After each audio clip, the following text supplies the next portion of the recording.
Meditando la Biblia en un año, con el pastor Alex Figueroa.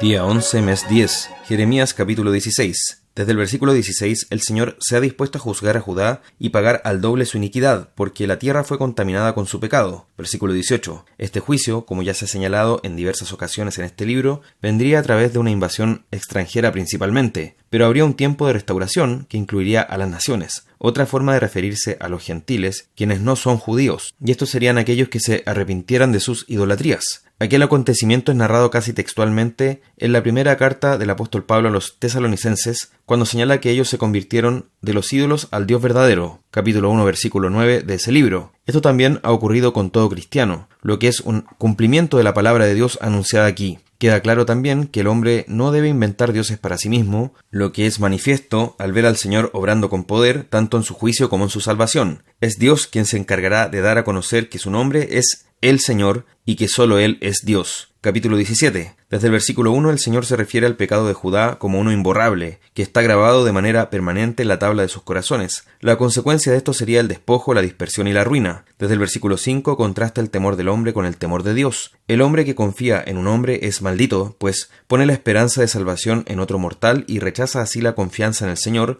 que debe ser exclusiva y no admite rivales. Maldito es el que espera que otro hombre le otorgará un mejor pasar, la solución de sus problemas o la liberación de sus angustias. Todas estas cosas solo las puede hacer el Señor. Quien confía en el hombre está cayendo en idolatría y eso le llevará a maldición. Pero bendito es aquel que confía en el Señor y cuya confianza está en el Señor. Versículo 7. Solo tal creyente podrá disfrutar de restauración y plenitud espiritual en comunión con Dios. Desde el versículo 9, confiar en el hombre es algo necio porque sus corazones son engañosos, más que todas las cosas. Ni siquiera podemos darnos cuenta de la profundidad de ese engaño. ¿Quién podrá conocerlo?, dice. Sin embargo, el Señor es quien conoce cada corazón y lo prueba, dando a cada uno según sus obras. Pero nosotros no podemos hacer eso, y por tanto es insensato confiar en otros hombres, así como en nuestros propios corazones. Debemos confiar solamente en el Señor. Desde el versículo 11 nos muestra las consecuencias de la apostasía y de las riquezas mal habidas. Quienes se apartan del Señor serán avergonzados porque dejaron al único que es manantial de aguas vivas, lo que además es una insensatez, pues el trono del Señor es un trono de gloria enaltecido desde el principio. Desde el versículo 14, por otra parte, quienes confían en el Señor tendrán comunión con Él, serán sanados y redimidos. El profeta se refugia en el Señor ante la oposición que enfrenta. El Señor es nuestro refugio en el día malo, y aun cuando a nuestro alrededor se esté derramando juicio, nosotros podemos refugiarnos en Dios y hallar pleno consuelo en Él. Desde el versículo 19, el profeta exhorta en cuanto a la observancia del día de reposo. Este es un mandamiento que tiene aspectos de ley ceremonial que hoy se encuentran abolidos, pero tiene ante todo una naturaleza moral, es decir, es parte de los 10 mandamientos y está en la tabla de la ley que se refiere a los mandamientos que debemos cumplir hacia el Señor exclusivamente, que son los primeros 4. Ellos debían guardar y honrar espiritualmente este día. Cada vez que ellos desatendieron este día y no lo honraron, les producía una decadencia espiritual profunda que les traía maldición. El Señor les llama a no trabajar en este día sino santificarlo. Si ellos no santificaban aquel día, todo el dinero que pudieran obtener del comercio o de sus labores sería en vano. Mientras tanto, si ellos guardaban este día confiando en la provisión del Señor, disfrutarían de las bendiciones del cielo. Debemos honrar el día del Señor, que en el nuevo pacto es el domingo. Debemos hacerlo también en fe. Hay muchos que prefieren, sin tener una necesidad imperiosa de hacerlo, dedicar ese día a trabajar y así se pierden de grandes bendiciones que son invaluables. Y no solo eso, sino que no les aprovechará realmente el dinero que ganen. Debemos tener cuidado con tentar al Señor y menospreciar su ley. Capítulo 18. Desde el versículo 1 nos habla de la conocida señal del alfarero y el barro. Debido al pecado contumaz de este pueblo, el Señor anuncia que desecharía a este pueblo para hacer una nueva vasija. Esto se va desarrollando en los capítulos posteriores y nos muestra la plena soberanía de Dios sobre las naciones, pues Él puede levantar y derribar a un pueblo. Por ello, les hace un nuevo llamado a convertirse de sus malos caminos, un llamado urgente, señalando que su apostasía y adulterio espiritual tendrían como consecuencia la ruina y la desolación. En el nuevo pacto se revela que esa vasija nueva es la iglesia visible, compuesta por creyentes de toda tribu, pueblo, lengua y nación, que ya no sería solo el Israel nacional, sino que se expande a los gentiles, y cuyo criterio no es la sangre que corre por las venas, sino la fe en el Señor. Desde el versículo 18 se levanta una conspiración contra Jeremías, debido a que los líderes religiosos estaban desagradados con su predicación. Sin embargo, el Señor conoce de antemano este asunto y ha prometido cuidar al profeta en distintas oportunidades. El profeta levanta una imprecación contra sus perseguidores, opresores, rogando al Señor que haga justicia. Así también nosotros, aun cuando nos maten nuestros perseguidores y opositores, podemos saber que el Señor tiene nuestra alma en sus manos, que Él tomará venganza y que no hemos perdido la vida, sino que la hemos obtenido. Salmo 81, desde el versículo 1. El salmista Asaf invita a la congregación a cantar con gozo, a aclamar con júbilo al Señor porque Él es bueno. Notemos que además es un mandato establecido por el Señor, el alabar su nombre en medio de su pueblo de la forma en que Él lo instituyó. Pero esto no se opone al gozo, como muchos piensan, sino que ambas cosas deben ir de la mano, el mandamiento y la obediencia alegre. Desde el versículo 5, esta celebración la estableció el Señor para que recordaran que Él los salvó de la esclavitud en Egipto. Así también cada domingo, llamado Día del Señor, recordamos en el nuevo pacto la salvación que recibimos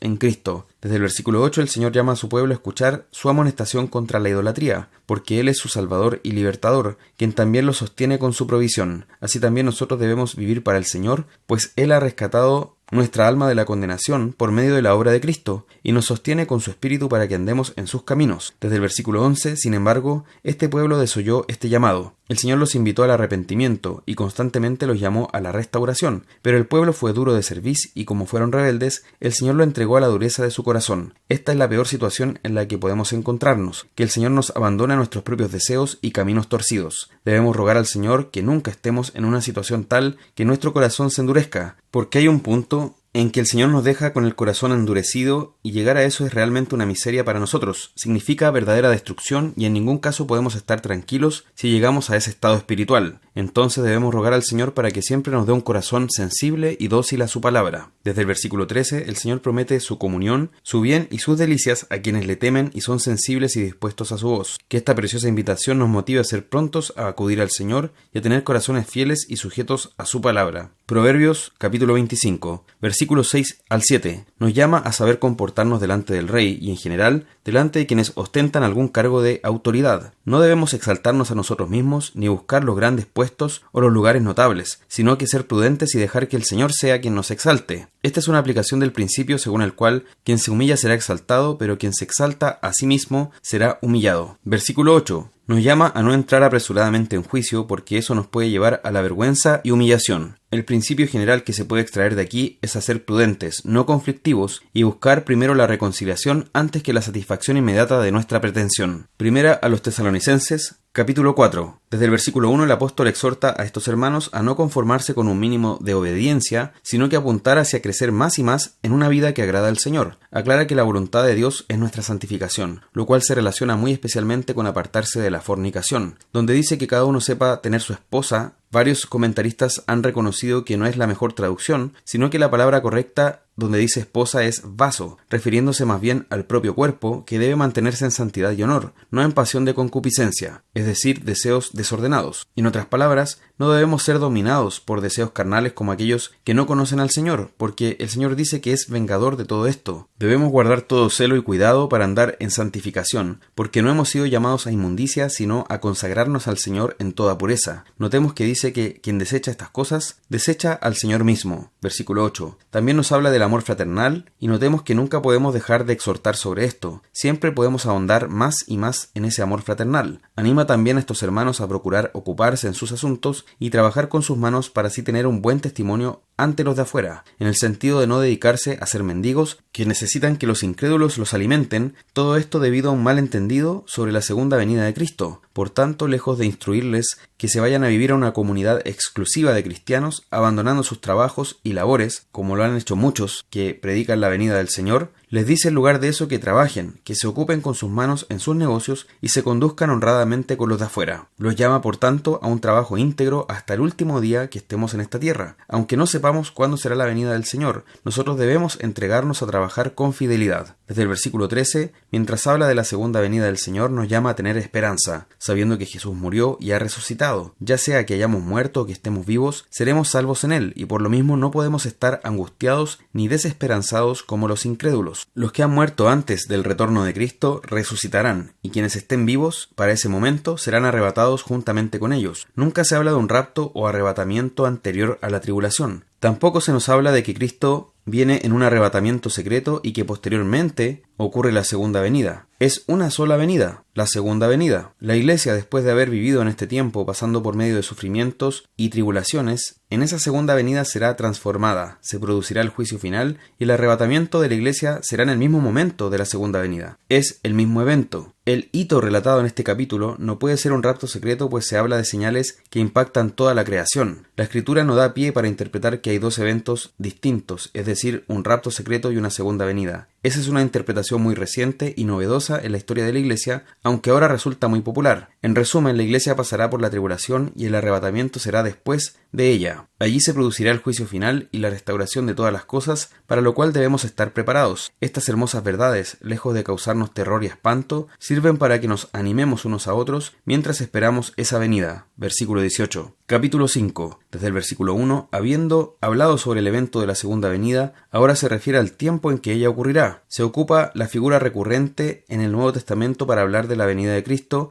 diciéndose que vendrá como ladrón en la noche, es decir, sin previo aviso, sino de manera sorpresiva, lo que requiere anticipación y preparación de nuestra parte. Los incrédulos estarán pensando que todo irá bien, dirán paz y seguridad, estarán confiados en sí mismos, en sus avances, su tecnología y sus civilizaciones, pero cuando más estén confiados les vendrá destrucción repentina, como cuando a la mujer le sobrevienen los dolores de parto y ya no hay más dilación, sino que el parto es inevitable, así también vendrá sobre ellos este día, mientras que los creyentes deben estar preparados sabiendo que este día vendrá de manera sorpresiva como ladrón en la noche. Por tanto, esperemos al Señor de manera activa y diligente, rogando por su venida y anticipándola, para que ese día no nos sorprenda desprevenidos, sino preparados en fe.